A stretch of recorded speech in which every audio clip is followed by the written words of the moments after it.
हा सागर आहे माझ्या दृष्टीने, आणि तुमच्याकडं फक्त तांब्या किंवा घागर आहे. काय ओढणार आहे त्या सागरमधनं तुम्ही पाणी? किती ओढणार आहे? नाही सोडू शकत, इतकं मोठं आहे. त्यामुळं तुम्ही जे काय देताय, जी काय क्वालिटी देताय, तेवढं तुम्हाला त्याचं बरोबर फळ तुम्हाला मिळतं. बरोबर, हा विश्वास आहे मला चांगला. वा. गेलो तिथं मनालीला आणि ढगफुटी झालं, पुढचे रस्ते तुटले, सगळे लेहचा संपर्क तुटला, बोंबाबोंब. आम्ही मनालीमध्ये, त्या मनालीमध्ये मी ढसाढसा रडलो. म्हटलं काय माझ्या हे नशिबी.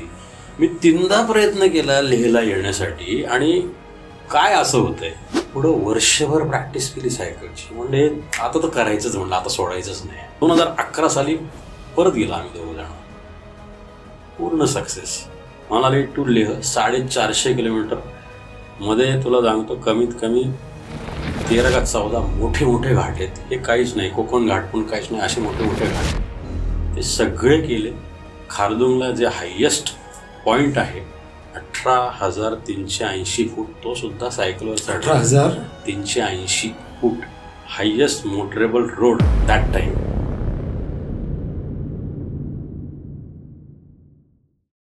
हाय, हॅलो, नमस्कार मित्रांनो. स्वागत करतो मी तुमचं साधंसुधच्या संवाद वेळा या आनंदाच्या पॉडकास्टमध्ये. उत्तम मराठी भाषा, स्पष्ट उच्चारण आणि बोलीभाषा सुद्धा व्याकरण शुद्ध, हे जे सगळं आहे ना, हे कुठल्या व्यवस्थेमुळे झालंय माहिती का? त्या व्यवस्थेचं नाव आहे माझी शाळा.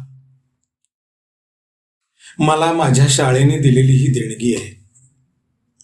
त्यामुळे मला माझ्या शाळेबद्दल आत्मीयता आहे. हे तुम्ही अनेक माझ्या व्हिडिओजमध्ये पाहिलं असेल किंवा माझ्या बोलताना तुम्ही ऐकलेलं असेल. काही लोकांच्या चर्चेमध्ये सुद्धा शाळेचा माझा उल्लेख झाला असेल. असा सगळा विचार केला आणि मी माझ्या शाळेला मी कधी शाळा नाहीच म्हटलं. माझ्या दृष्टीने तो संस्कार वर्ग असलेली एक पवित्र वास्तू होती. हे सगळं मनाशी खुणगाठ बांधली आणि असा विचार केला, आपण आपल्या शाळेमध्ये जे आपल्याला संस्कार रूपी धन मिळालंय, हे त्याचं कुठेतरी आपलं उतराई होण्याचा विचार केला. आणि अशा माझ्या शाळेमुळे काय झालं, असंख्य विद्यार्थी मित्र हे वेगवेगळ्या क्षेत्रांमध्ये आज नावारूपाला आलेले मला दिसले. मग या पॉडकास्टच्या माध्यमातलं आणखी एक वेगळे पण माझ्या डोक्यात आलं की आपण काय करू शकतो. तर म्हणून हा आजचा स्पेशल सेगमेंट आपण सुरू करतोय की जिथे मी देणार आहे माझ्या नुमवीमधल्या, माझ्या शाळेतल्या प्रतिथयश मित्रांना प्रेमाची मानवंदना. म्हणून ह्या वेगळ्या सेगमेंटचं नाव आपण ठेवलंय माननीय नुमवीय. कसं वाटतंय? माननीय नुमवीय असे या सदराखाली आपण काय करणार आहोत, तर वेगवेगळ्या क्षेत्रांमध्ये माझ्या शाळेमधली जी माझी विद्यार्थी आहेत त्या लोकांना भेटण्याचा आणि ते सगळी मंडळी तुमच्या पुढे आणण्याचा एक घाट मी घातलाय या माध्यमातून. तुम्हाला कल्पना आहे की नाही मला माहित नाही, पण एक अतिशय आनंदाचा आणि अभिमानाचा मुद्दा तुम्हाला सांगतो की माझ्या शाळेला एक माजी विद्यार्थी संघटना आहे. माझ्या माहितीमध्ये, माझा असा दावा नाहीये, पण माझं असं खात्रीलायक म्हणणं आहे की ही जी माजी विद्यार्थी संघटना आहे ना, ही माझ्या मते माझ्या शाळेची सर्वात मोठी संघटना आहे. आणि त्या संघटनेचं नाव आहे आम्ही नुमवीय. ह्या आम्ही नुमवीयने काय झालंय, मला काय दिलंय, हा खूप मोठा चर्चेचा विषय. म्हणून मला असं वाटलं की या आम्ही नुमवीय संघटनेचा जो फाउंडर मेंबर आहे, जे काही फाउंडर मेंबर्स होते त्यातला एक फाउंडर मेंबर हा माझा मित्र आहे. मी त्याला आज गप्पांसाठी बोलवलंय. संवाद त्याच्याशी साधायचा आपल्याला आणि त्याच्याकडनं बऱ्याच गोष्टी जाणून घ्यायच्यात. माननीय नुमवीय मधला पहिला माननीय माझा मित्र मिलिंद शालगर. मिलिंद, मनापासनं स्वागत तुझं. धन्यवाद. कसं वाटलं हा माननीय नुमवीय हे नाव कसं वाटलं? खूप वेगळं, अतिशय छान. जे आपलं नुमवीयाला शोभल असं माननीय आहे. खरंच छान आहे. आणि आपल्या शाळेने खूप लोक दिलेत रे वेगवेगळ्या क्षेत्रांमध्ये. आपल्याही आधीच्या बॅचेस म्हणा, आपल्या नंतरच्या बॅचेस म्हणा. मला त्यामुळे असं वाटलं ना की ही मंडळी आपल्या एका मंचावर यावीत, त्यांच्याशी गप्पा व्हाव्यात, माझ्या शाळेचं महत्त्व अजूनही लोकांना कळावं. कारण जी संस्काराची बीजं आपल्याला आपल्या शाळेने दिली, आपण जास्त वेळ शाळेतच असायचो घरापेक्षा. त्याच्यामुळे आई वडिलां इतकंच किंबहुना थोडंसं जास्त आपण शाला मातेचं ऋण मानतो. बरोबर. जवळपास 11 वर्ष, कारण मॉन्टेसरी ते 10वी. बरोबर, 10वी होती. आधीच्या बॅचला 11वी होती. तो एक आहे इतिहास, तरी मी सांगेन छानपैकी. मग आज तुला बोलवायचं काय कारण, असा जर विचार केला मी, तर मी तुला 2-3 कारणासाठी बोलवले महत्वाचे. एक तर तू फाउंडर मेंबर, जसं मी आता सांगितलं की फाउंडर मेंबर आहेस आम्ही नुमवीयाचा, की ज्याच्यामुळे ना मिलिंद असंख्य लोक कनेक्ट झाले रे. अगदी. आणि मी माझ्या बॅचच्या ग्रुपचा विचार करतो. मी तुम्हाला अभिमानाने सांगेन की लोकांना एकत्र आणणं ही इतकी अवघड गोष्ट आहे. ही अवघड गोष्ट मिलिंदनी केली. त्याच्या आधी तुम्ही केलेलं परिश्रम तर अजोड आहेत, त्याला काही म्हणजे, कारण काही रेफरन्सेस नाही. ही मंडळी कधी 20 वर्षापूर्वी 15 वर्षापूर्वी पासआउट झालेली, आणि या सगळ्या लोकांना त्यांचे पत्ते त्यावेळेचे जुने, मग ते आता नवीन, मग हे सगळं करत करत तो डेटा कलेक्शन आपल्या शाळेच्या समोर. मिलिंद शालगर या व्यक्तीला सारखं बघायचो आम्ही, कारण त्याचं दुकान होतं समोर. महाराष्ट्र होजियरी हे तेव्हाचं नाव. करेक्ट. अजूनही आहेच. पण दुसरं कारण हे आहे की या महाराष्ट्र होजियरीचा मालक किंवा को फाउंडर, महाराष्ट्र होजियरी ते शालगर नावाचा ब्रँड, हा जो प्रवास आहे हा मला वाटतं मित्रांना खूप रंजक असेल, सगळ्यांना बघायला आवडेल तुम्हाला की हा कसा झाला प्रवास. छान. त्यामुळे मला या बाबतीत ह्या 2 गोष्टींसाठी मला तुला गप्पा मारायला बोलवायचं होतं. आणि माननीय नुमवीचा पहिला माननीय तू असल्याचा मान तुला मिळवून द्यायचा होता. राजन, मला अभिमान आहे.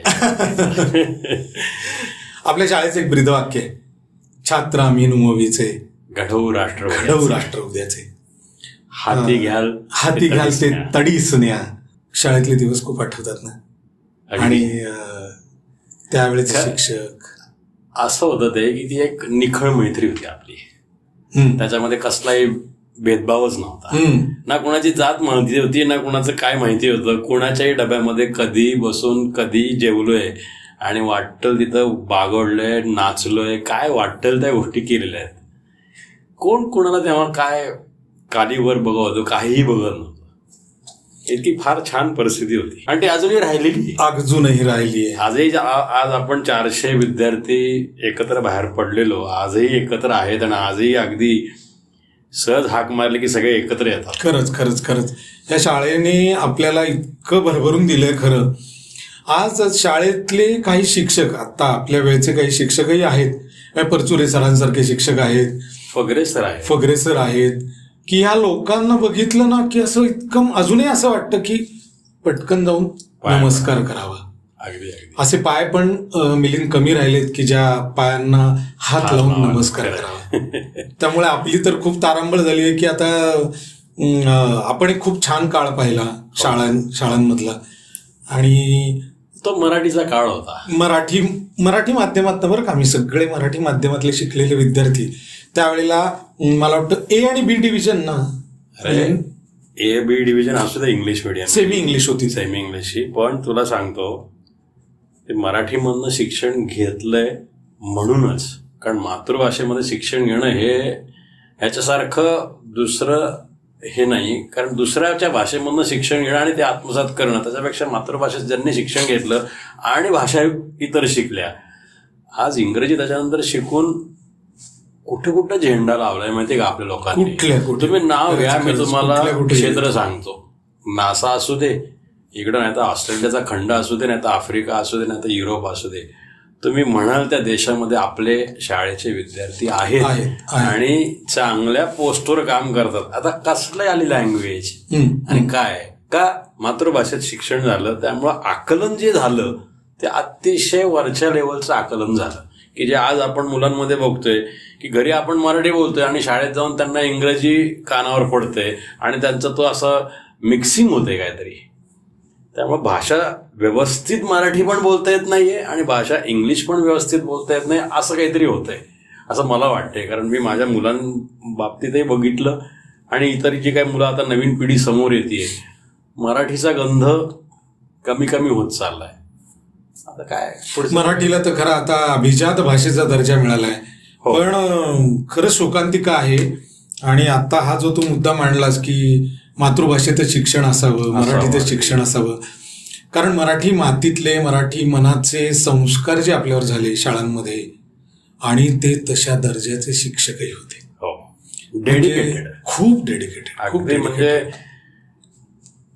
आपण त्यांच्या घरी जायचो सहज, दसऱ्याला सोन्याची पानं देणं किंवा पाडव्याला दिवाळीला घरी त्यांच्या जाणं, संक्रांतीला तिळगुळ द्यायला जाणं, प्लास्टिकच्या पिशवीत असं घेऊन इतका गर्व होता की सहज आपण त्यांच्या घरी जायचो आणि सहज आपण शाळेमध्ये त्यांच्याबरोबर वावरायचो. फार फार वेगळा प्रकार होता तो. आणि एक शिस्त होती. म्हणजे शाळेमध्ये आपली शाळा तर खरं त्या कारणासाठी पण प्रसिद्ध होती की मला आठवतंय 11:20 आपले मुख्याध्यापक हे गेटवर यायचे. आता आपण मवा जोशी बघितले किंवा मला वाटतं गय दीक्षित पाहिले, तर ही सगळी मंडळी गेटवर यायची आणि 11:25 गेट स्वतः लावायची. असे इथपासून की सर नुसते त्यांच्या रूमच्या बाहेर आलेत म्हणलं की संपूर्ण शाळेमध्ये पिन ड्रॉप सायलेन्स. अगदी. आणि ह्या शिस्तीचा फायदा, माझं तर मत आहेच की शिस्तीचा फायदा आपल्याला खूप मोठा झालाय. तुला काय वाटतं, ही शिस्त आत्ताच्या काळात जरा कमी झाल्यामुळे प्रॉब्लेम्स वाढले? आता आत्ताची मुलं ही वेगळ्या पद्धतीच्या कॉन्फिडन्समध्ये आहेत. त्यांच्याकडे इन्फॉर्मेशन खूप आहे, पण त्याचं जे आपण मटेरियलायझेशन म्हणतो, नॉलेजमध्ये कन्व्हर्जन, हे कमी आहे फार. कारण इन्फॉर्मेशन तर आता हातात आलेली आहे त्या मोबाईलद्वारे.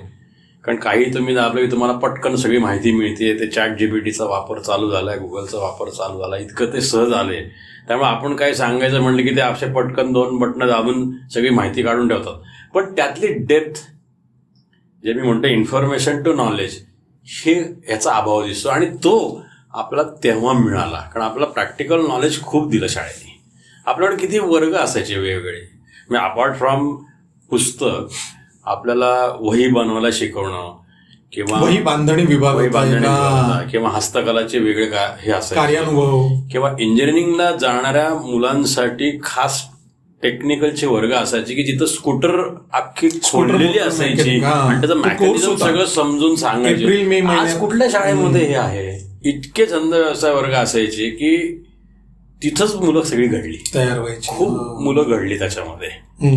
501 साबण विक्री स्पर्धा होती. अरे मार्केटिंग आलं त्याच्यामुळं. तुम्हाला घरामध्ये जाऊन साबण विकायला लागतो, म्हणजे तुम्हाला कोणाला तरी कन्व्हिन्स करायचं ना की हा साबण चांगला आहे, हा घ्या. हे कुठून मिळालं नॉलेज? हे तर शाळेतच मिळालं ना. मार्केटिंगची भीडच चेपली गेली. आज कुठे मार्केटिंगमध्ये जाताना पहिले लोकांना तोच तो दबाव असतो की मी कसं समोर जाऊ, मी कसं काय सांगू, मी काय नक्की बोलू, माझ्याकडनं बोलणं होईल का, हा खूप मोठा दबाव असतो. तो आपला तेव्हाच शाळेमध्ये घालून टाकला. त्यामुळे मार्केटिंग इतकं सहज होत गेलं पुढं. म्हणजे मला तरी त्याचा इतका फायदा झाला. त्याच्यामुळे मला सांग, याचा फायदा तुला दुकानात झाला ना सगळा. काय प्रश्न. पण ही जी बोलण्याची, कन्व्हिन्स करण्याची जी सवय झाली, अगदी. तुझं 12वी नंतर तू काय शिकलास? मी कॉमर्सकडे गेलो. कॉमर्स केला, BMCC. बर. आणि मग दुकान तुमचं आधीपासूनच होतं? दुकानाची परंपरा किती वर्षांची? आता 77 वर्ष झाली. 77 वर्ष झाली. 48 साली माझ्या वडिलांनी हातगाडीवर व्यवसाय चालू केलाय. बर. त्याचा फोटो पण आहे आमच्याकडं. काकागोवा मेन्शनच्या दरवाजामध्ये ते हातगाडी लावायचे. बर. आणि त्याच्यावर त्यांनी विक्री चालू केली. हो.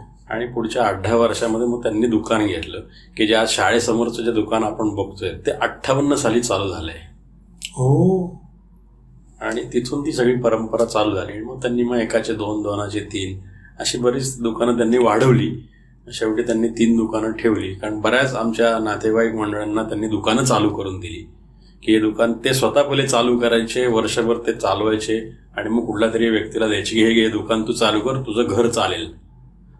त्यांना वर आणणं हा एक त्यांचा वसा समाजकार्याचा तो आमच्यामध्ये पण आला की जे तुम्ही पुढे बघितलं की म्हणजे आता या मूवीचं हे करताना तो एक समाज एकत्र आणणं हाच तो उद्देश होता की सर्व मूवींना एकत्र आणणं म्हणजे काय, तर सगळ्यांना एका प्लॅटफॉर्मवर आणणं.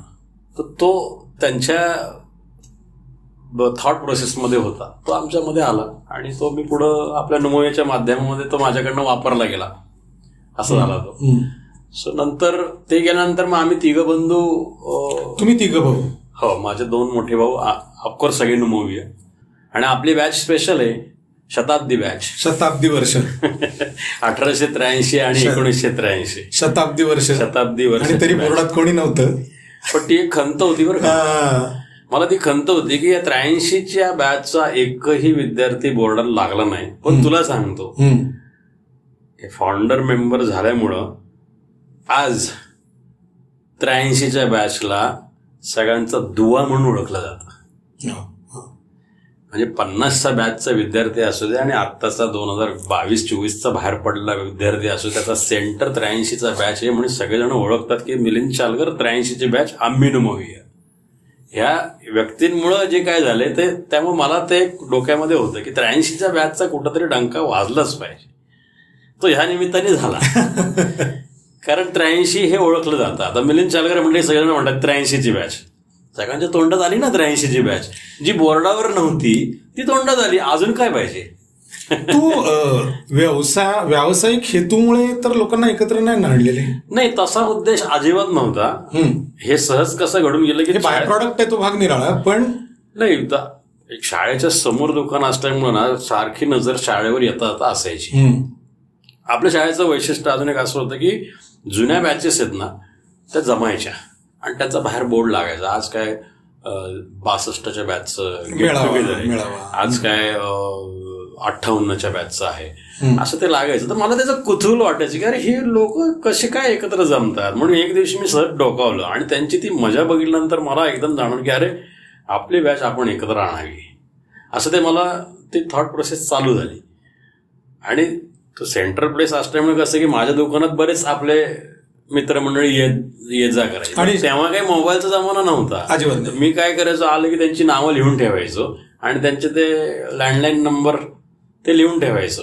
तर माझ्याकडे तोपर्यंत 70-80 जणांची लिस्ट एक तयार होती आणि कोण कुठं राहतं किंवा काय व्यवसाय हे साधारण माहिती होतं. कारण कॉलेजला आपण एकमेकांच्या कॉलेजला जायचो, कुठं एसपीला असायचे, कोण फर्ग्युसनला असायचे, आम्ही बीएमसीसी, कोण एमईएस, कोण नेसवाडी. त्यावेळेस जेमतेम 5च कॉलेज होते आणि इंजिनिअरिंग सीओईपी. तर हे विश्व तेवढंच होतं खरं म्हटलं तर. त्यामुळे हे कुणाचा कुठंतरी काहीतरी संपर्क सतत असायचा. त्यामुळे ते एक लिस्ट ठेवल्यामुळे मग ते माझ्या डोक्यात चालू झालं की आपण आपली बॅच एकत्र जाऊ. पण आता शोधायची कशी ही लोक, हा फार मोठा टास्क होता. खूप मोठा टास्क होता. मी बऱ्याच जणांना असं पहिले बोलून दाखवायचो, अरे नाही रे शक्य नाही काय असं म्हणायचं. थोडासा भ्रमनिराश व्हायचा, परत हे व्हायचं.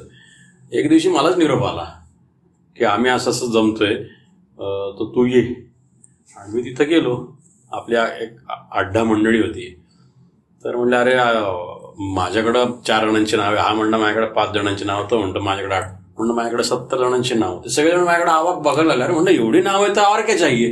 म्हणलं और काय, अरे आपण किती जण होतो. म्हणलं 8 तुकड्या, अंदाजे 400 लोक आपण असतो. 48-50 बाकीच्यांना शोधायचं कसं.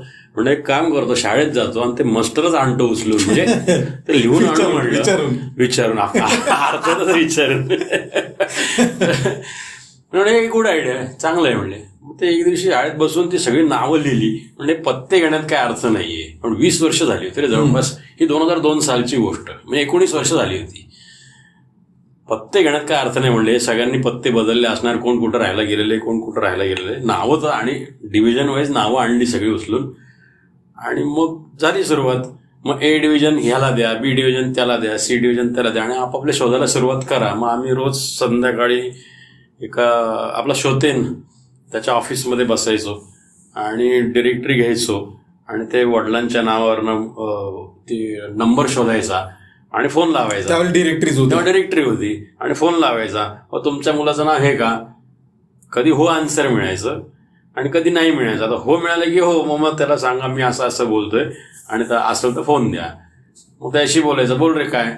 मग ते त्याचं नाव कळलं की त्याचा फोन नंबर, अरे असं असं करायचंय तर तुझं नाव, तो डेटा हळूहळू कलेक्ट झाला.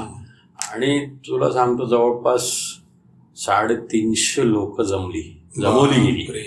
कार्यक्रमाला कमी आले कारण परदेशात काही, बाहेर गावामध्ये काही, पण कार्यक्रमाला 250 लोक आली. आणि आपल्या सर्व शिक्षकांना बोलवलं आणि सर्व शिक्षकांचा सत्कार केला. त्यावेळेस जवळपास 32 का 33 शिक्षक आले होते आणि छान झाला कार्यक्रम. आणि मग नेटवर्किंग चालू झालं ना सगळ्यांचं. तू कुठला व्यवसाय, माझा कुठला व्यवसाय, ह्याचा कुठला व्यवसाय, त्याचा कुठला व्यवसाय, हे सगळं चालू झालं. आणि चालू झाल्यामुळे एकमेकांना इतके त्याचे फायदे व्हायला लागले.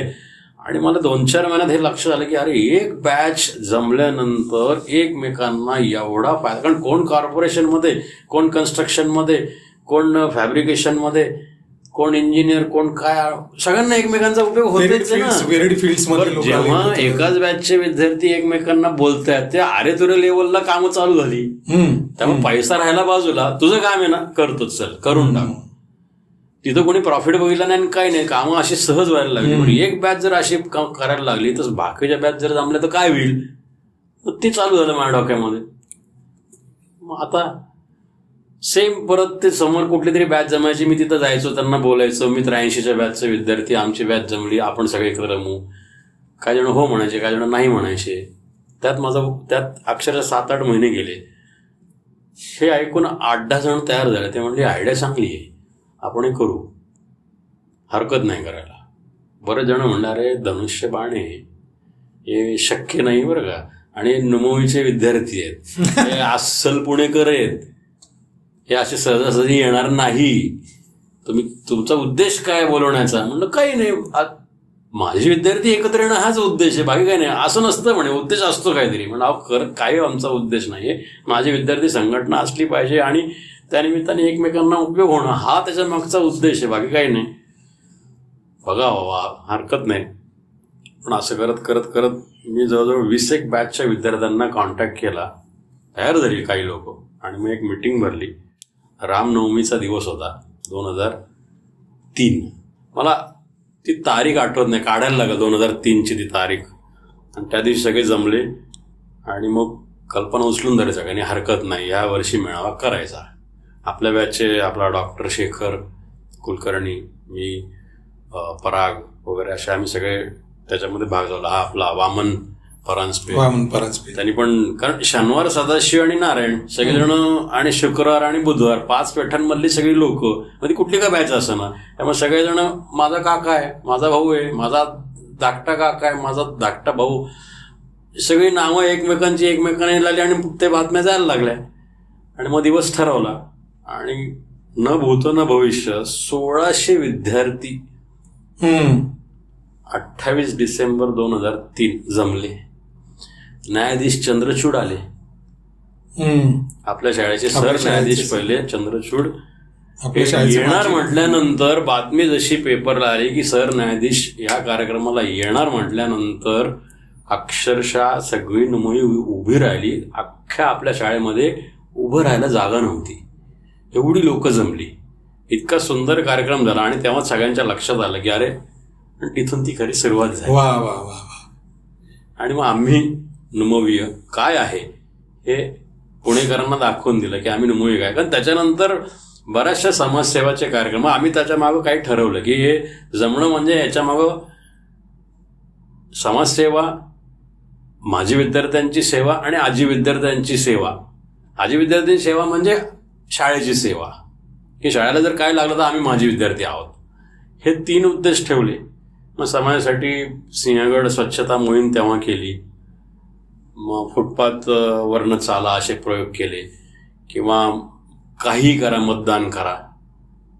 हे आम्ही 2004चं जे मतदान होतं तेव्हा मतदान अभियोग चालू केला होता. नमोयांनी पुणेकरांना बऱ्याच गोष्टी दिल्या. सांगण्याचा उद्देश माझा तो आहे की बऱ्याच गोष्टी दिल्या हे त्यावेळेस. आम्ही नमूय करंडक चालू करा, नाट्यस्पर्धा, लहान मुलांसाठी नाट्यस्पर्धाच होत नव्हत्या, त्या जवळजवळ 12 वर्ष चालवल्या, 2004 पासून ते 2016 पर्यंत. असे वेगवेगळे कार्यक्रम नमूच्या माध्यमातून चालू करा. आणि आजही माझे विद्यार्थी त्या आजी विद्यार्थ्यांसाठी जे काय पाहिजे हाक मारले की येऊन उभे राहतात. आता शाळा बदलली म्हणण्यापेक्षा आता त्यावेळच्या टीम बदलल्या, टीचर्स बदलले, वातावरण बदललं. आता मिळणारा प्रतिसाद आणि आधीचा प्रतिसाद याच्यात तुला फरक जाणवतो? म्हणजे प्रतिसाद म्हणजे कोणाकडनं? शिक्षकांकडनं. आपल्याला शाळेकडून मिळणारा जो प्रतिसाद असायचा त्याच्यात तुला फरक जाणवतो? कारण तुला सांगतो, आपली छोटी शाळा बंद केली. हो, म्हणजे जागेच्या दृष्टीने मी म्हणतो बंद केली, म्हणजे ती आपल्या मोठ्या शाळेमध्ये मर्ज केली. तर हे जेव्हा कळलं तेव्हा खरंच दुःख झालं. कारण आपण त्या शाळेमध्ये जंगल जिम सकट सगळ्या गोष्टी छान छान खेळल्या. आपलं बाबतीत झालं, पण मी म्हणाल ते योग्य झालं. ओके. त्याच्या मागचं मी हे सांगतो, आपल्याकडे 2 मोठ्या जागा आहेत त्याच चौकामध्ये. एक असतात आपली मोठी नमोई आणि छोटी नमोई. मोठ्या नमोईमध्ये आता 1ली पासून 10वी पर्यंत विद्यार्थी सहज सामावू शकतात, कारण 42 वर्ग आहेत. आता मराठीची संख्या कमी झाल्यामुळं 1ली ते 10वी सगळा वर्ग तिथं बसतो. मग इथं काय, तर इथं उच्च मराठी शिक्षण असे जे कन्सेप्ट, आपला पराग ठाकूर शालेय समितीवर आहे आपल्या बॅचचा. माझं त्याच्या बऱ्याच वेळा चर्चा गेले, आपण जमल्यापासून सारख्या चर्चा होतात की अरे शाळेसाठी काहीतरी. तर त्याच्या डोक्यातली ती कन्सेप्ट की जी डेक्कन एज्युकेशन सोसायटीने माधवराव सदाशिवराव गुरुजी गोलवलकर विद्यालय अशी जी शाळा काढली, म्हणजे अजूनही ती शाळा आहे, की ती मराठी शाळा पेड स्कूल आहे. म्हणजे विना अनुदान तत्वावर चालणारी एकमेव मराठी शाळा. आधी अक्षरनंदन आणि आता ही डी सोसायटीची ही दुसरी शाळा. आणि अक्षरनंदनचं वैशिष्ट्य म्हणजे आपल्या शाळेचे एक जुने मुख्याध्यापक, त्यांचं नाव मी तुला सांगतो, नारळकर, की ज्यांचा कालखंड हा 35 ते 45-50 साल 15 वर्षाचा कालखंड होता. त्यांच्याच नातीनी ती काहीतरी शाळा काढली अक्षर, आणि त्यांच्याच त्या तत्वावर ती सक्सेस झाली. आणि ही यांनी दुसरी काढली. तर ती पण इतकी सक्सेसफुल शाळा आहे. मराठी उत्तम शिकवणं, आपले सगळे संस्कार जे आपल्याला ज्यावेळेस मिळालेले ते, आणि भाषा म्हणून इंग्लिश पण शिकवणं, आणि इंग्लिशमध्ये सब्जेक्ट सगळे हे करणं, पण संस्कार सगळे मराठी आणि पेड स्कूल. याच धर्तीवर ही आता आपल्या लहान शाळेमध्ये पेड स्कूल, विना अनुदानित तत्वावर, शिक्षक उच्च दर्जाचे, त्यामुळे क्लासही उच्च दर्जाचा येईल. आणि परत जे नमोईला वैभव जे आणायचं जे आहे ते ह्या निमित्ताने वर येईल. अर्थात काळ लागेल, एका रात्रीत ही काही गोष्ट होऊ शकत नाही. याला 8-10 वर्ष जातील, तेव्हा परत ती अवस्था येईल. आज नॉर्मल मराठी शाळेमध्ये कोणीच यायला तयार नाही. अगदी किती लो लेवलचा जरी विचार केला, आज रिक्षावाले असू दे किंवा साधे काम करणारे असू दे, त्यांना वाटतं की माझा मुलगा इंग्लिश मिडियममध्ये शिकावा, कारण की इंग्लिश शिकला की त्याला खूप चांगलं ज्ञान मिळेल आणि तो चांगल्या ठिकाणी काम करेल. ही एक भावना प्रत्येकाच्या मनामध्ये इतकी रुजली गेली आहे की सगळेजण इंग्लिश मिडियममध्ये टाकायला लागले. त्याच्यामुळं हा सगळा प्रकार चालू झाला आणि मराठीचं आपण म्हणतो ऱ्हास होत गेला. तो त्याच्यामुळे माझ्या मते होत गेला. तो काढायचा असेल तर अगेन उच्च दर्जाचे शिक्षक, उच्च मराठी, ज्यांचं व्याकरण छान आहे व ज्यांना साहित्याचं अतिशय छान नॉलेज आहे, ते या मुलांसमोर परत येईल आणि परत या मराठीला दिवस येतील. आणि मग परत काय अनुदान देईल शासन, नाही देईल, हा परत शासनाचा मुद्दा झाला. पण परत याला ऊर्जित अवस्था येऊ शकेल, हे आपल्या लोकांच्या हा जो आता तू मुद्दा मांडलास ना, की जे आपल्याला सहजतेने मिळत होतं पूर्वी शाळांमध्ये. सहजतेने मिळत होतं, याला विशेष परिश्रम करायला लागत नव्हते किंवा आपल्याला संस्कार वर्गामध्ये टाकत नव्हते आपले पालक. खरंय, शाळेमध्ये गेला म्हणजे संस्कार वर्ग. हा, तर आता तू जे म्हणतोयस ना, मी एका माझ्या एपिसोडमध्ये मी म्हणलं होतं की शिकण्यासाठी भले तुम्ही इंग्लिश भाषेचा वापर करा, शिक्षणाची भाषा इंग्लिश असली तरी हरकत नाही, पण जगण्याची भाषा मराठी पाहिजे. असं अगदी अगदी योग्य. हे जगण्याची भाषा मराठीच पाहिजे. मराठी संस्कार, मराठी वातावरण, आणि हे सगळं बाळकडू आपल्याला आपल्या शाळेने दिलं. त्यामुळे शाळेचे अनंत उपकार म्हणून हा सेगमेंट आपण सुरू केला. आणि ज्या वेळेला शाळेची जडणघडण आपली झाली, असे तयार होऊन तावून सुलाखून छान मस्त बाहेर पडलेले आपण आपापल्या वेगवेगळ्या क्षेत्रांमध्ये काम करतोय. खरं. आता मी तुझा जर विचार केला तर महाराष्ट्र उजिरीमध्ये तू दप्तर घेऊन जायचास, बरोबर, आणि तिकडनं घरी जायचास.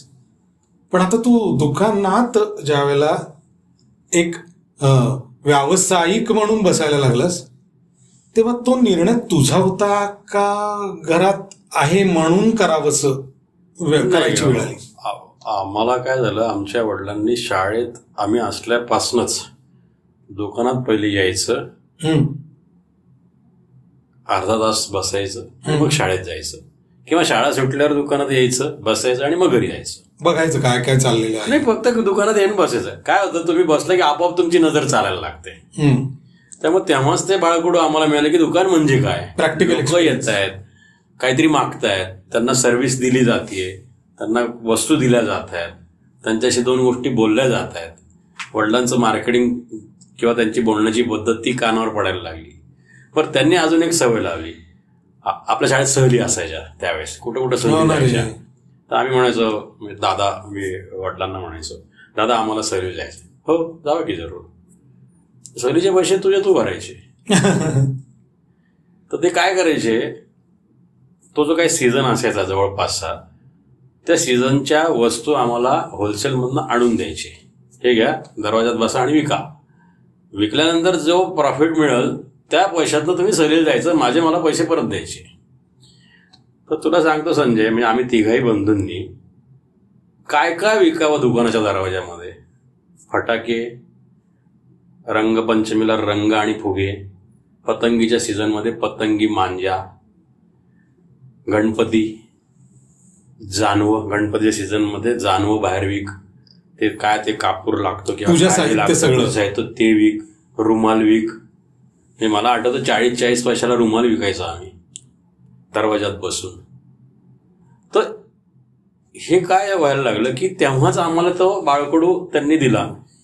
मार्केटिंग आपल्या शाळेने पण शिकवलं आणि तिथेही मिळालं. कमवा आणि शिका. जे पैसे मिळेल ते. तुला सांगतो, फटाकेचा त्या काळी, म्हणजे मला आठवतंय साधारण 79 सालची गोष्ट असेल, मी 11-1 वर्षाचा, भाऊ 13 वर्षाचा, आम्ही दोघं मिळून फटाके विकले. आम्ही तेव्हा आम्हाला वडिलांनी 100 रुपये दिले. तेव्हा 100 रुपये फटाके आणायचे तुमचे तुम्ही, तेव्हाचे 100 रुपये. हा, आणि दरवाजात विकायचे, काय होईल ते तुमचे. तुला सांगतो, आम्ही त्या 100 रुपयाचे किती पैसे करावे, आम्ही 350 रुपये केले त्याचे. वडिलांना 100 रुपये दिले, 250 रुपये आमच्या दोघांचे. तेव्हा इतके आम्ही खुश झालो. 250 रुपये, 79 सालचे 250 रुपये म्हणजे मला वाटतं 250 रुपये तोळा भाव होता. आता ही जी सवय लागली ना, 100चे 350 गेले किंवा 100चे 400 गेले, ही सवय तुला तुझ्या व्यवसायाच्या वृद्धीसाठी किंवा विस्तारासाठी, एक्सपान्शनसाठी उपयोगी पडली. खूप. तेव्हा एक दुकान होतं ना मिलिंद तुझं? नाही, 3 दुकानं. मला वाटतं शनिवारापाशी पण, आणि आपल्या शाळेसमोरच म्हणजे 3 दुकानं होती. त्या 3 दुकानाची किती दुकानं झाली? आता 10 दुकानं आहेत. 10 दुकानं झाली. शालगर हा आता ब्रँड झाला, बरोबर. आणि फक्त तेवढ्या महाराष्ट्र होजियरीच्या साहित्यावर अवलंबून न राहता तुमचं अपडेशन झालंय. हो, तुम्ही काळानुसार बदललाय. बरोबर. हे जे काळानुसार बदललंय ना, हे तुला तुमच्या तिन्ही भावंडांमध्ये एकमताने ठरलं का तुझा थॉट होता? माझा थॉट होता हा सुरुवातीला की 12 साली काय झालं की आमचं ते महाराष्ट्र होजियरी दुकान आहे, त्याच्या 4 मजल्यात रूपांतर झालं. वरचे 2 मजले आम्हाला मिळाले आणि आम्ही ते दुकान आधी ग्राउंड फ्लोअरचं होतं ते 4 मजली केलं. ते 4 मजली झाल्यानंतर जो रिस्पॉन्स आला आणि जी म्हणजे माणसांची गरज लागली आणि एक वेगळ्या मॅनेजमेंटची गरज लागायला लागली ते जाणवलं आणि त्याचा रिस्पॉन्स खूप चांगला आला की लोक इमिजिएट दुकान ते आम्ही जेव्हा कन्वर्ट केलं इमिजिएटली व्यवसाय व्यवस्थित चालू झाला. त्याच्यावर एक अंदाज आला की आपण जर शहराच्या बाहेर पडून अजून कुठेतरी जर दुकान काढलं तर आपला रिस्पॉन्स चांगला मिळेल. एक आणि वारं ह्याचं व्हायला लागलं होतं, होम डिलिव्हरी किंवा ऑनलाईन हे वारं एक व्हायला लागलं होतं आणि पुणे बऱ्यापैकी एक्सपांड झालं होतं. एक्सपान्शन झालं होतं पुण्याचं. आणि ट्रॅफिक हा सिटीचा प्रॉब्लेम गेले 15 वर्ष आपण बघतोयच आहे.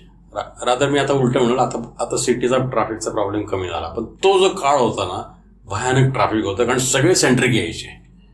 त्यावेळेस इतर मार्केट जास्त नव्हतं. MG मार्केट होतं आपल्या, पिंपरी चिंचवड मार्केट होतं, फोर्ड वगैरे असं काही खास खुललेलं नव्हतं. पण तो एक विचार चालू केला की आपल्याला आता इथं थांबून नाही चालणार कारण लोक बाहेर खूप आहेत म्हणून खूप एक्सपांड झाले. तर आता आपल्याला एक्सपांड होणं गरजेचं आहे. तर हे विचार मी मांडले बंधूंच्या समोर. त्यामुळे हरकत नाही, ट्रायल घेऊ. कोथरूडला आम्ही ट्रायल घेतली. इमिजिएटली नेक्स्ट डे व्यवस्थित गिराईक चालू झालं. नाही तर जनरली एखाद्याला जर आज दुकान काढायचं म्हणा ना तर 3 वर्ष लागतात. म्हणजे आमच्या व्यवसायामध्ये त्याला म्हणतात 1000 दिवस जो तग धरतो कुठल्याही व्यवसायात तो कायमचा धरतो. तर 1000 दिवस म्हणजे मोठामोठी 3 वर्ष. ऍक्च्युअली हा थंब रूल आहे, हा सगळीकडेच अप्लाय होतो. करेक्ट. की जे तुम्ही जे क्षेत्र निवडता त्यासाठी तुम्ही 1000 दिवस द्या, डेडिकेटेड काम करा. जर तुम्ही सेटल आणि 80% लोक 1000 दिवसाच्या आत संपतात. फक्त 20% लोक हे पुढे जातात आणि ते मग त्या व्यवसायामध्ये हे करतात आणि मग ते सक्सेस झालं. मग एव्हरी इयर एक ब्रांच वाढवत गेलं. कोविडपर्यंत व्यवस्थित झालं. कोविडने सगळ्यांनाच फटका दिला. थांबलो की आता आहे त्याच्या ह्याच्यावर चालू ठेवूया आपण. आता काय काय व्हर्टिकल्समध्ये शालगर आहे? व्हर्टिकल म्हणण्यापेक्षा आमचं प्रॉडक्ट आता एक पहिले होजरीची आमची खूप स्पेशालिटी होती, पण आता आम्ही ट्रेडिशनल वेअरमध्ये जास्त आलोय. म्हणजे भारताचा कुठलाही सण असू दे आम्ही आहोत. पारंपरिक वस्त्रांचे दालन असं आमची टॅगलाईन आहे. आपलं जे 12 महिने आहेत म्हणजे कुठली मराठी, चैत्र, वैशाख, कुठे ना कुठला तरी सण येतो प्रत्येक याच्यामध्ये. तो सणला जे कपडे लागतात त्याची आम्ही अवेलेबिलिटी चालू केली. आपले सण जिवंत राहावे, त्याला तेच परत महात्म्य चालू राहावं म्हणून त्याला लागणारे जे काय कपडे ते आम्ही रेडी ठेवतो. त्याचा फरक इतका झालाय की आज आपण बघतोय गेले 15-20 वर्ष की सलवार कुर्ता वापरण्याचं प्रमाण खूप प्रत्येकाकडे आहे. पहिले म्हणजे माझ्या लग्नाच्या वेळेस मला आठवते की ब्लेझरवर लग्न झालेली आपल्या सगळ्या बॅचची माझ्या धर्माचे. सलवार कुर्ता त्यावेळेस घालणं हे म्हणजे असं होतं, कोट असला पाहिजे. ही ट्रेंड बदलली. आज लग्न धोतरवर आणि झब्ब्यावर होतात. मुलगी नऊवारी साडी घालते. ही ट्रेंड बदलली गेली का? कारण भारतीय संस्कृती जपणं हे सगळ्यांच्या मनामध्ये ते यायला लागलं. तर ते आम्ही गेले 20 वर्ष अखंड त्याच्या मागं उभं राहून तयार नऊवारी बनवणं, पर्कर झंपर बनवणे, मुलींसाठी नऊवारी बनवणे, मुलींसाठी बेबी साडी बनवणे, असे प्रकार चालू केल्यामुळं आज आमची ती एक USP म्हणतो आपण, एक युनिकनेस तो तयार झाला की सण आला शालगरांची आठवण आली पाहिजे. मग ते रक्षाबंधन असू दे, गोकुळाष्टमी असू दे, गणपती असू दे, होळी असू दे, आषाढी असू दे, वारी येऊ दे, खणाचे कपडे, धोतर, झब्बे, हे सगळे 15 ऑगस्ट येऊ दे. आज 15 ऑगस्टला सगळेजण सफेद सलवार कुर्ता घालतात. आम्ही गणरायाचं स्वागत सफेद सलवार कुर्ता ही आमची टॅगलाईन आहे. ही मी 2004 साली काढलेली टॅगलाईन आहे. गणरायाचं स्वागत सफेद सलवार कुर्ता. सगळे ढोलपथक सफेदमध्ये आहेत. आता ढोलपथकांना कलर यायला लागलेत. कोण लाल वापरते, कोण मरून वापरते, कोण केशरी वापरते, पण सफेद. आज तुम्ही सुद्धा तुमचा गणपती घरी आणताना सलवार कुर्ता घालता का? आपल्याला ती आता आपला सण आहे, मग डोक्यावर टोपी पण ट्रॅडिशनल वेअरकडं ह्या तर ते आम्ही जपलंय आणि तो अभिमान आहे की आपण आपल्या भारतीय संस्कृतीसाठी मदत करतोय. आमच्याकडे अजून एक शब्द आहे, धंदा आणि व्यापार. त्याच्यात फरक आहे.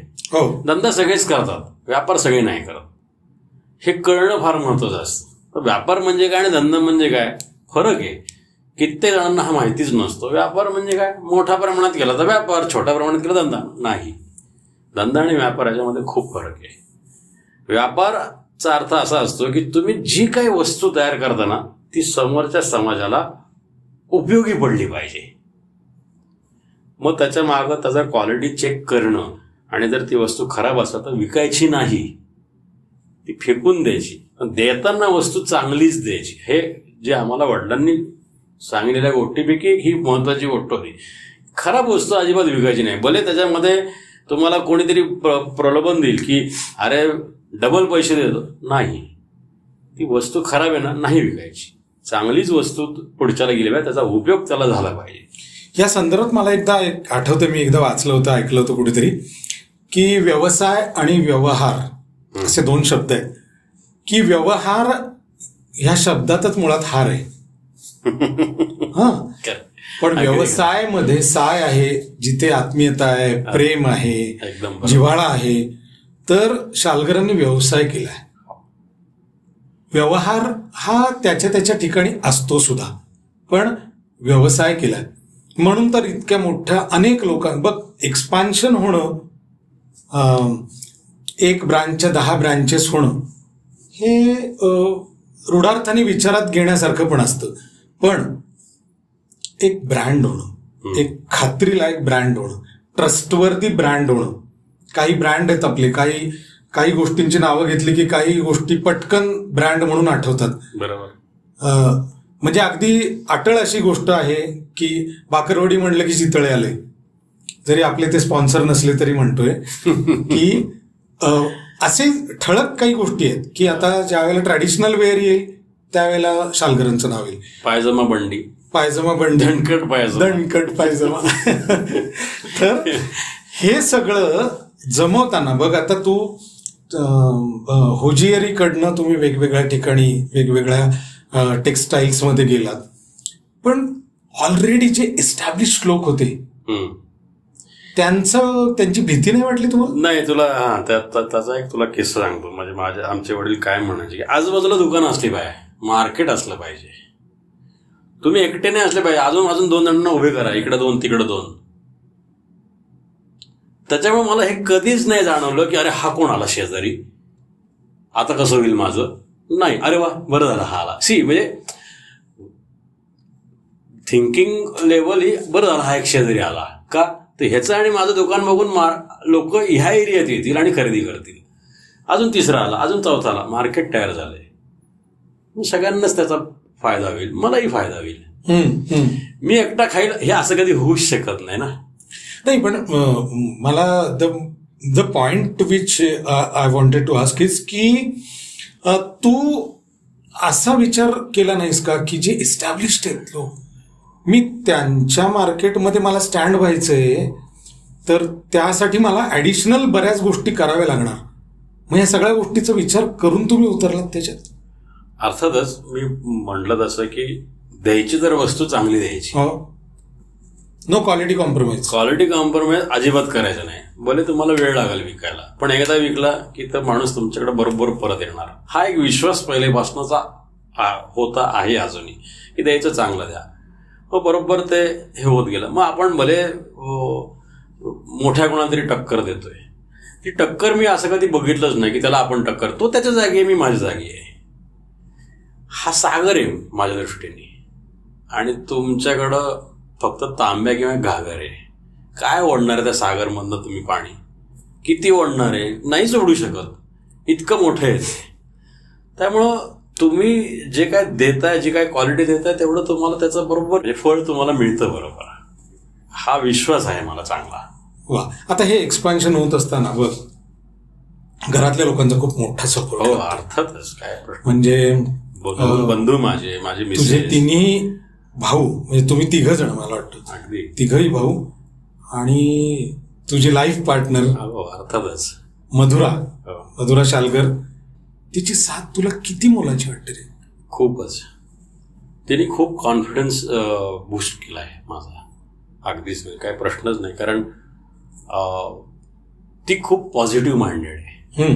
तिचा बघण्याचा दृष्टिकोन म्हणजे आपण म्हणतो ना की चांगलं काय काढायचं ना ते बरोबर ती चांगलं काढणार कुठल्याही गोष्टीतनं. कधी त्या गोष्टीला वाईट, लोकांचा बघण्याचा एक दृष्टिकोन असतो ना, काही जण फक्त त्यातलं वाईटच बघत असतात आणि काही जण चांगलं. तसं तिचं आहे, ती त्यातनं चांगलं काय होणार आहे ना हे ती बरोबर पॉईंट सांगायची. याच्यातनं हे चांगलं, हे चांगलं, हे चांगलं, हे चांगलं चांगलं होऊ शकतं. ते इतके पॉझिटिव्ह पॉईंट्स ते बरोबर सांगायचे ना की त्याच ते काय असतं, आपल्याला कधी कधी आपण संभ्रमात अडकतो कुठंतरी आणि मग कुणीतरी आपल्याला पाठीवर हात ठेवणारा किंवा कोणीतरी लागतच. तो एक खरं तर आपण तयारी सगळी केलेली असते पण आपण कुठंतरी थांबलेलो असतो. तो तिचा मला अतिशय छान हात मला पाठीवर. कारण व्यवसाय म्हणला की चढउतार आले ना. अर्थातच. मग डिप्रेशनचे प्रसंग येतात, डिस्टर्बन्स येतात, संकट येतात, आर्थिक अडचणी येतात. ह्या सगळ्यामध्ये आपल्या शेजारची जर खंबीरपणे आपल्या शेजारी उभी असेल, कुठल्याही परिस्थितीमध्ये तिने माझ्याबरोबर दिवस काढलेले आहेत, अगदी कुठल्याही परिस्थितीमध्ये. आणि कधीही तिने मला कंप्लेंट केली नाही की हे काय एवढंच, कसं काय एवढं आहे का, आपण ह्याच्यात मजा करू, आपण ह्याच्यात सगळं हे करू, काही फरक पडत नाही. पैसा हा कधी महत्वाचा नाही वाटला. म्हणजे बघ, हे सगळं इतकं तुम्ही गिव्ह अँड टेक तुमचं छान आहे. मी इतके वर्ष बघतोय, किती उत्तम गायिका आहे. हो, छान गाते ती. हा, आणि आता जिथे हे शूट चाललंय ना मंडळी, हा तिचा स्टुडिओ आहे. हो, प्रमिला प्रीत नावाचा नुकताच सुरू झालेला हा स्टुडिओ आहे.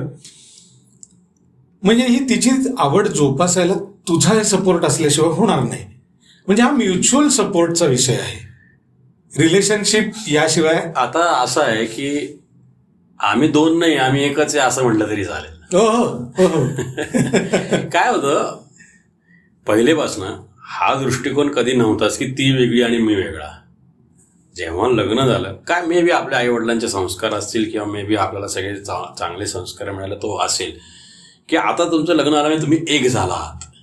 मग तिचे दुःख सुख, माझे दुःख सुख हे एकमेकांचे झाले.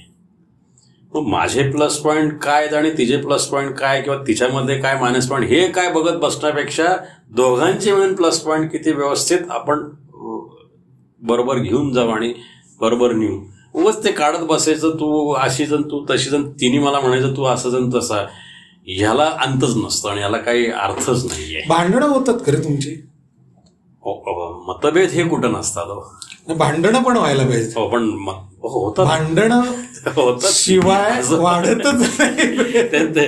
तो प्रेमाचा काय झटका काय म्हणतो आपण, पाहिजे शॉक पाहिजेच तो काहीतरी. हा, कारण त्याशिवाय मजा नाही. तिखट मारलं गेलं पाहिजे ना. हा, त्याशिवाय कसं, मग तो तडका जो लागतो, तडका तर पाहिजे.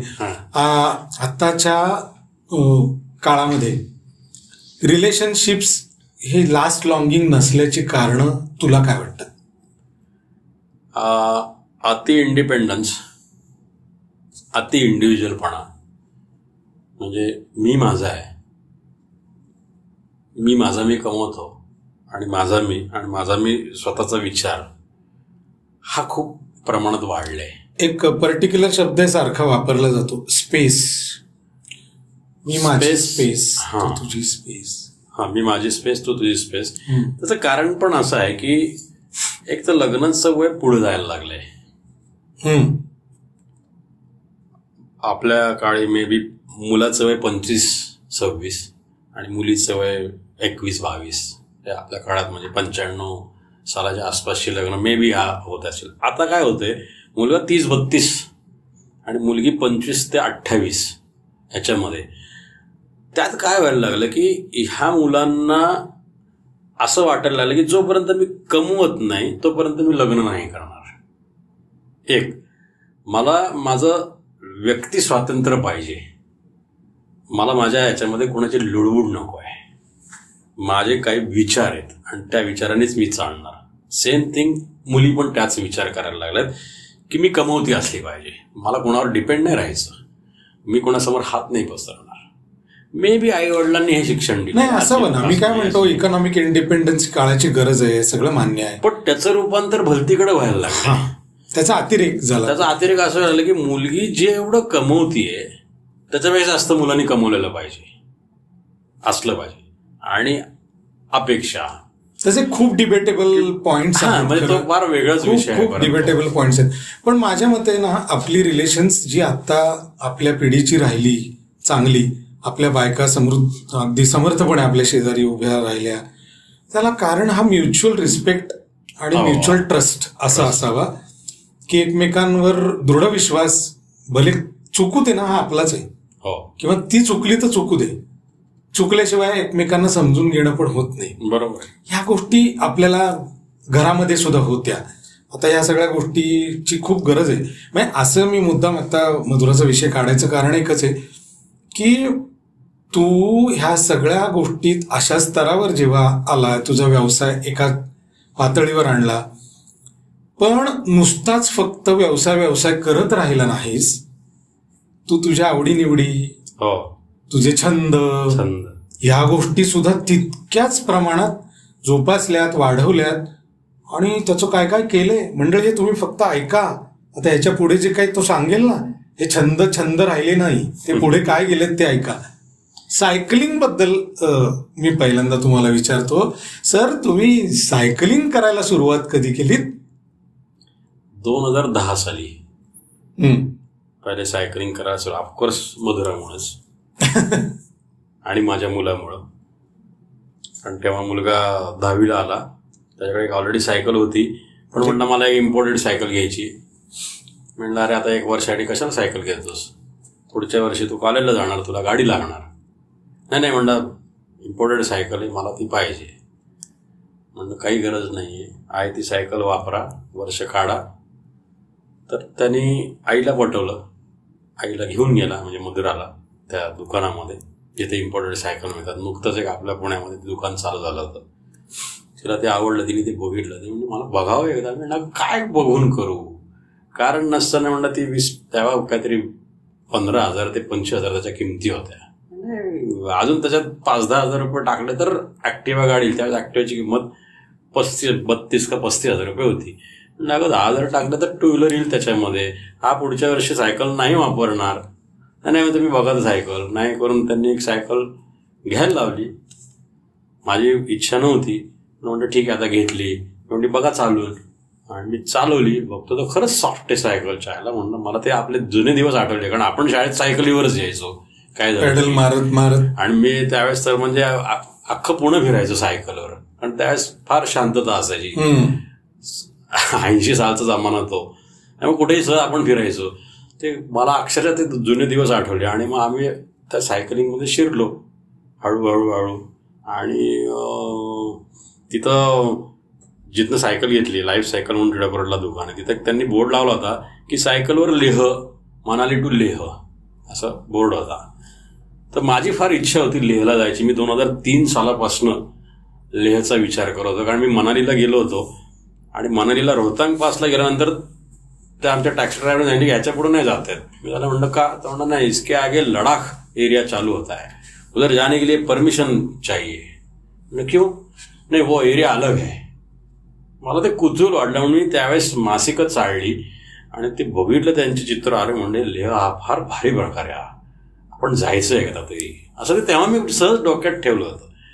नंतर मी 5-6 वर्षानंतर प्रयत्न केला कार घेऊन जाण्यासाठी, ते काय जमलं नाही. 2 व्हीलरवर जायचा प्रयत्न केला, का ग्रुपला ऍड झालो, तेही काय जमलं नाही. आणि मग हे मला म्हणलं सायकलवर लेह. अगं म्हणलं तुला लेह काय चीज आहे माहिती आहे का, एवढे उंच डोंगर, एवढे मोठे घाट, ते म्हणलं उंटाचा मुका घेण्यासारखा प्रकारे म्हणलं सायकलवर जाणं शक्य नाही. काही बोलतेच म्हणलं लेहला सायकलवर. म्हणजे अहो बघा तर खरं जाऊन तिथं, आपण या तर खरं माझ्याबरोबर. म्हणजे गेलो तर त्यांनी ते सांगितलं समजावून, ते एकदम डोक्यात झालं. म्हणजे भारी प्रकारे आपलं होऊन जाईल सगळं. आम्ही प्रॅक्टिस चालू केली. 15व्या दिवशी आम्ही वाईला 2 जण. आणि मला वाटतं पुणे वाई 85 किलोमीटर आसपास काहीतरी आहे. आम्ही पहाटे 5 वाजता 4:30-5ला पुण्यातून निघालो आणि दुपारी आम्हाला पोचायला 12:30 का 1 वाजला. वाईला पहिली ट्रिप वाई. हा 15व्या दिवशी सायकल चालवायला सुरुवात केली पासनं आणि एक प्रकारचा कॉन्फिडन्सच वाढलाय. अरे 85 किलोमीटर आपण करू शकलो. ठीक आहे, काही हाल झाले, उन्हातानाचा त्रास झाला, काही बरोबर नेलं नव्हतं, कारण अनुभवच नाही ना. लांब पल्ला सायकलवर गाड्याचा म्हणजे नक्की काय करायचं असतं हा अनुभवच नाही. तो त्या प्रवासाने जो काय अनुभव दिला की काय काय गोष्टी बरोबर ठेवायच्या आणि कसं सायकल लांब पल्ल्याची हे करायची, तो जो काय अनुभव मिळाला. मग आम्ही गेलो मनाली लेह 2010 सालीच गेलो तिथं मनालीला आणि ढगफुटी झाली. झालं, पुढचे रस्ते तुटले, सगळे लेहचा संपर्क तुटला, बोंबाबोंब आम्ही मनालीमध्ये. परत ती माझी लेहची ट्रिप कॅन्सल आहे. मी अक्षरशः सांगतो तेव्हा त्या मनालीमध्ये मी ढसाढसा रडलो. म्हटलं काय माझ्या हे नशिबी, मी 3दा प्रयत्न केला लेहला येण्यासाठी आणि काय असं होतंय. पुढं वर्षभर प्रॅक्टिस केली सायकलची, म्हणजे आता तर करायचंच, म्हणलं आता सोडायचंच नाही. 2011 साली परत गेलो आम्ही 2 जण, पूर्ण success. Manali to Leh 450 kilometre मध्ये. तुला सांगतो कमीत कमी 13 का 14 मोठे मोठे घाट आहेत. हे काहीच नाही, कोकण घाट पण काहीच नाही, असे मोठे मोठे घाट आहेत. ते सगळे केले. खारदुंगला जे हायेस्ट पॉइंट आहे 18,380 फूट, तो सुद्धा सायकलवर चढला. 18,380 फूट highest motorable road that time. आता उमलिंगला म्हणून जागा ती 19,700 काहीतरी आहे. तेव्हा तो हायेस्ट मोटरेबल रोड 2011 साली सर केला. बस मग जे सुटलो आम्ही सायकलवर दोघंही. तिलाही आवडलं खूप, मलाही आवडलं. त्यामुळे आम्ही सायकलवर जे ट्रिपा चालू केला. मग अख्खं पंजाब सायकलवर फिरलो, ओरिसा सायकलवर फिरलो, आसाम सायकलवर फिरलो. 2012 पासून every year Pune Goa via Konkan, एकदम आतला रस्ता कोकणातला, सागरी मार्ग म्हणतात तिथली लोक. म्हणजे नॅशनल हायवे 17 जुना, आत्ताचा 66 तो नाही, त्याच्याही आतमध्ये रस्ता आहे. 2012 पासून 2022 पर्यंत कंटिन्युअस 12 वर्ष पुणे गोवा सायकलिंग. माझ्या मुलांना पण मी घेऊन गेलोय. सगळं माझ्या भावाच्या मुलगी, माझा मुलगा, माझी मुलगी, सगळ्यांना मी सायकलवर घेऊन गेलो. सगळ्यांना सायकलची आवड त्याच्यामुळे लागली. आत्तापर्यंत पुणे गोवाला जवळजवळ 400 लोक मी घेऊन गेले सायकलवर, व्यवस्थित, काही प्रॉब्लेम नाही. आणि सगळ्यात मोठं केलं ते श्रीनगर ते पुणे 2,500 किलोमीटर सायकलवर प्रवास केला. श्रीनगर ते पुणे. आमच्या लग्नाचा 25वा वाढदिवस 2018 साली होता. 25 दिवसात 2,500 किलोमीटर, लग्नाचा 25वा वाढदिवस म्हणून असं ठरवलं. आणि दोघांनी आम्ही ते केलं पूर्ण. 21 दिवसात आम्ही हे सगळं पूर्ण केलं. त्यातल्या आठवणी तर काय, एक आठवणी, अगदी आपल्या सैनिकांच्या आठवणी तिथल्या श्रीनगरच्या पासून ते रस्त्यात हरियाणा प्रदेश म्हण, राजस्थान म्हण, दिल्ली एरिया म्हण, त्याच्यानंतर गुजरात, महाराष्ट्र, 101 आठवणी. आता भारत जवळपास पिंजून काढलाय. हार्डली माझे 6 स्टेट राहिलेत की जिथं मी अजून गेलेलो नाहीये. प्रवासाची आवड आहे म्हणून जातो सगळीकडं, पण सायकलवर जो प्रवास करतो त्याच्यामुळं ती एरिया, तिथला वास, सुगंध, माणसं, घरांच्या ठेवणी, कलर कॉम्बिनेशन हे इतकं छान आणि इतकं सुंदर दिसतं आणि इतकं म्हणजे फार वेगळं वाटतं, जे तुम्हाला कारमध्ये आतमध्ये एसी मध्ये बसून जाण्यामध्ये ती मजा नाहीये. तू खरं भारत पाहिलास हा आतापर्यंतचा. ह्या एक्सपिडिशन चालू असताना ही आवड जी वाढत गेली त्याच्यातनं तुलाही काही महत्वाचे पुरस्कार मिळालेत. Limca book of world records. Limca record माझं झालंय ते आम्ही 2014 साली स्पेनला गेलो होतो. विमानातनं उडी मारली. तेही मी मधुरा, ते स्पेसिफाय कर. विमानात मी, मधुरा आणि माझी 2 मुलं, आम्ही 4घांनी विमानातनं उडी मारली. त्याला काय नाव आहे? स्काय डाईव्ह. स्काय डाईव्ह. जिंदगी ना मिले दोबारा. हे आम्ही जगलो. वा वा. सो त्या याच्याने आम्ही लिम्कामध्ये स्पेनला गेलो. तिथं आम्ही आधीचं रेकॉर्ड असं होतं की 1 तासामध्ये त्या एका विमानाने त्यावेळेस 28 जणांना वर नेला आणि उड्या मारायला लावल्या. तर त्या विमानामध्ये काहीतरी फक्त 9 का 10 लोक बसायची. तर ते विमान वर जायचं, त्या लोकांना सोडायचं, परत खाली यायचं, परत लोक व्हायची वर यायचं. त्याला ते एका तासात 3दा जमलं. तर आम्ही रेकॉर्ड केलं ते 4 वेळाचं. इतकं आम्ही ते त्याला टाइम लावला होता की फटाफट आत त्या विमानात चढायचं, फटाफट रेडी व्हायचं, वर गेलं की ते फटाफट उड्या मारायच्या. असं ते आम्ही रेकॉर्ड केलं 35 जणांचं. त्यामुळे आम्हाला ते लिम्का रेकॉर्ड हे झालं. त्यात अजून एक रेकॉर्ड असं झालं की एका कंट्रीची लोक दुसऱ्या कंट्रीच्या जमिनीवर जाऊन उड्या मारतायत. तर आम्ही 87 जण होतो. 87 इंडियन्स स्पेनच्या धर्तीवर जाऊन विमानातनं उडी मारतायत. असं आतापर्यंत एका कंट्रीचे लोक दुसऱ्या कंट्रीत ऍट अ टाइम उड्या मारणारं असं रेकॉर्ड नाही. ऍक्च्युली हे गिनीज रेकॉर्ड होतं. अच्छा, बर. गिनीजला आम्ही हे सगळं पाठवलं, पण त्यांचे नॉर्म्स काही होते ते आम्हाला तेव्हा कळले नाही की काही नॉर्म्स आहेत ते तुम्हाला पाळावे लागतात. आम्ही अनभिज्ञ होतो, त्यामुळे काही गोष्टी आम्ही पुरवू नाही शकलो. त्यामुळे ते रेकॉर्ड दर्ज नाही झालं. पण ती खंत वाटली कुठेतरी की गिनीज रेकॉर्ड असलं पाहिजे. मग काय, 2016 साली आम्ही गेलो थायलंडला, कोताव या आयलंडवर गेलो. तिथं अंडर वॉटर 222 लोकांची चेन उभी केली. खाली 35 ते 40 मिनिटं आम्ही पाण्यामध्ये होतो एकमेकांचे हात धरून. आधीचं रेकॉर्ड इटलीचं 172 लोकांचं होतं. भारताचं नाव 222 करण्याच्या इराद्याने आम्ही गेलो. पहिल्या दिवशी जी ट्रायल झाली त्याच्यापैकी जवळजवळ 31 जणांना त्रास झाला त्या पाण्याचा, किंवा त्यांना ते शक्य नाही आलं, ते बाहेर आले. म्हणून दुसऱ्या दिवशी जो मेन दिवस होता त्या दिवशी 187 लोकांनी ते पूर्ण केलं. तेव्हा मात्र आम्ही गिनीजला, म्हणजे गिनीज रेकॉर्ड जी ब्रिटिश संस्था आहे त्यांना आम्ही 6 महिने आधीपासून संपर्क साधून आम्ही असं करणार आहोत, तुमचे काय असेल ते नाम सांगा, ते आम्ही टिक करत जाणार. त्याप्रमाणे आम्ही सगळं हे करत गेलो आणि तिथं 187 लोकांनी चेन करून उभे राहिले. खाली बसले तळात. म्हणजे जवळ आम्ही 10 मीटर म्हणजे काय 25-30 फूट खाली होतो समुद्रात, आणि दोरी लावून आम्ही असं सगळ्यांना चेन एकमेकांचे हात धरून खाली उभे होतो, बसलेलो होतो म्हणजे खाली. सो ते भारताचं रेकॉर्ड केलं, गिनीजमध्ये नाव टाकलं. टिल डेट ते तसंच आहे. नाही, त्याच्यानंतर अर्थात 1 वर्षानंतर परत इटलीनीच मोडलं. त्यांनी काहीतरी एकदमच वाढवलं, म्हणजे अगदी 300-200 पर्यंत काहीतरी गेले ते. पण 1 वर्षासाठी का होईना भारताचं नाव तिथं लावलं.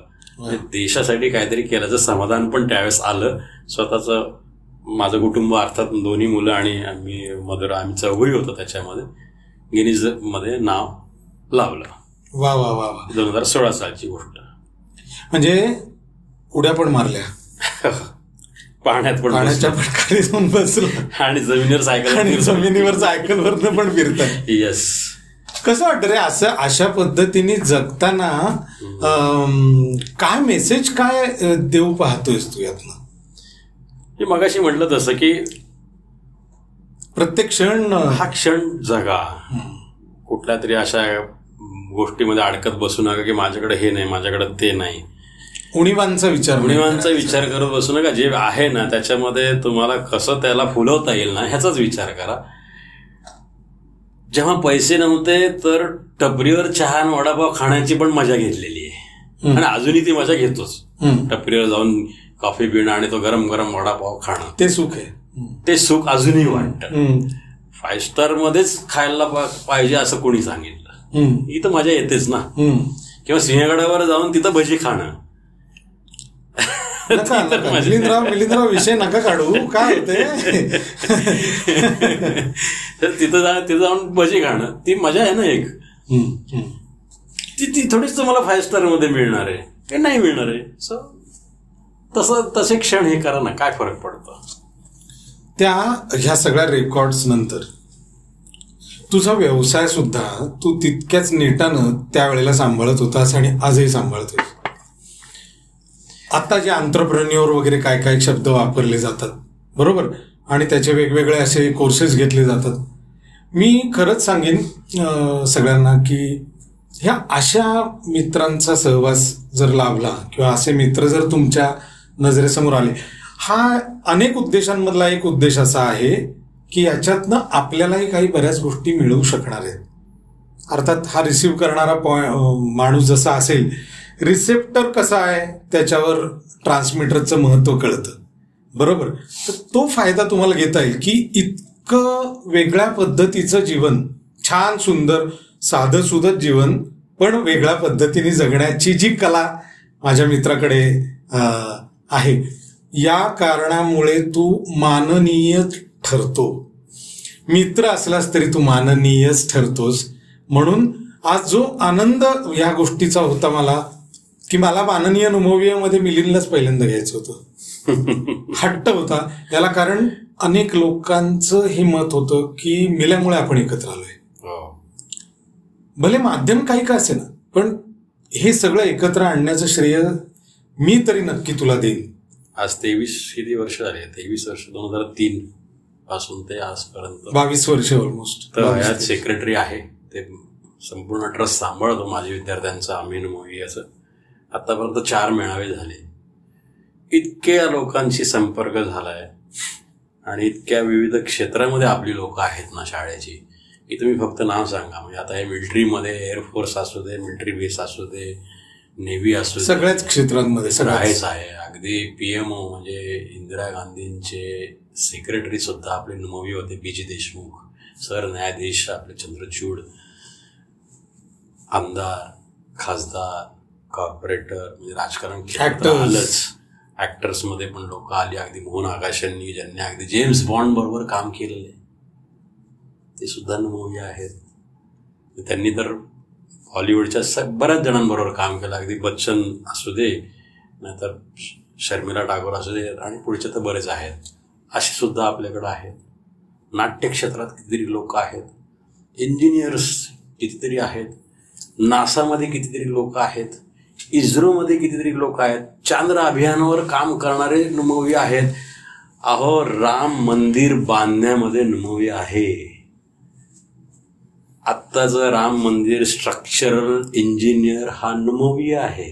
आणि अजूनही ती व्यक्ती तिथं म्हणजे अविरत काम करते. अजून ते मंदिर 2 ते 3 वर्ष लागतील पूर्ण बनायला, पण ते जे काय उभं करतायत ना, फार सुंदर आहे. जरूर बघा.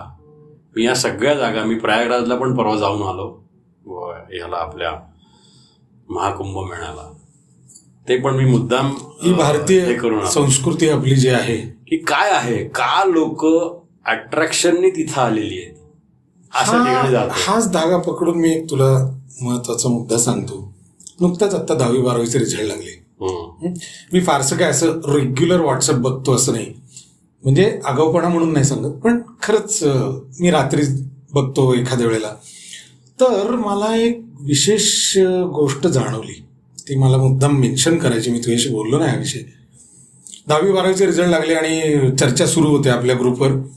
आणि आपल्या एका मित्राने असं लिहिलं होतं की चांगला रिझल्ट लागला, दणदणीत मार्क पडले, ते काम करून टाक की उच्च शिक्षणासाठी त्याला परदेशात पाठवून दे. काय म्हणजे लाईफ बन जाएगी उसकी.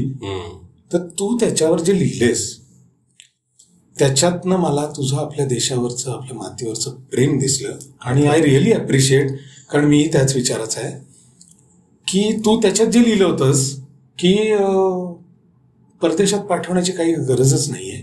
आता आपल्या भारतातच सगळं आहे. आता उलट भारत सर्वांग सुंदर पण झालाय आणि स्वयंपूर्ण पण झालाय. करेक्ट. तर काहीच कारण नाहीये बाहेर पाठवायची. इथेच राहून जी काही ग्रोथ त्याची होणार आहे तो इथे सुद्धा करूच शकतो. अगदी अगदी. हा सगळ्यात महत्वाचा मुद्दा आहे. आता बाहेर काय चाललंय त्यात मी असं लिहिलंय की परदेशात जरूर पाठवा अनुभवासाठी. हा अनुभवासाठी जगाचा अनुभव जरूर घ्या. मी सुद्धा देश यायचं इथेच. मी इकडे कंबोडिया पासून, युरोप पासून, अमेरिका मी फिरतोय आणि मला 5 खंड फिरायचेच आहेत, नो डाऊट. कारण प्रत्येकाची संस्कृती वेगळी. नाही, मुलांनी ते वेगळ्या अँगलनी ते बघतात. आणि या आणि देशासाठी काम करा ना. तुम्ही जे काय काम कराल ते देशासाठीच उपयोगी येणार आहे. नाही तर ब्रेन ड्रेन झालेलाच आहे ना. आपण बघितलं मधल्या काळामध्ये केवढा ब्रेन ड्रेन झाला. जी लोक 90 पासून ते 2010 पर्यंत ह्या 20 वर्षामध्ये ग्रॅज्युएट झाली ना, त्यातली माझ्या मते सीओईपीची तर 60% लोक बाहेर गेली असेल. हो हो. अहो तुम्ही शिकला इथं, तुम्ही अनुदानावर शिकला, तुम्हाला ह्या मातृभूमीने फुकट शिक्षण दिलं. आपल्याला फी काय होती? फुकटच होती ना.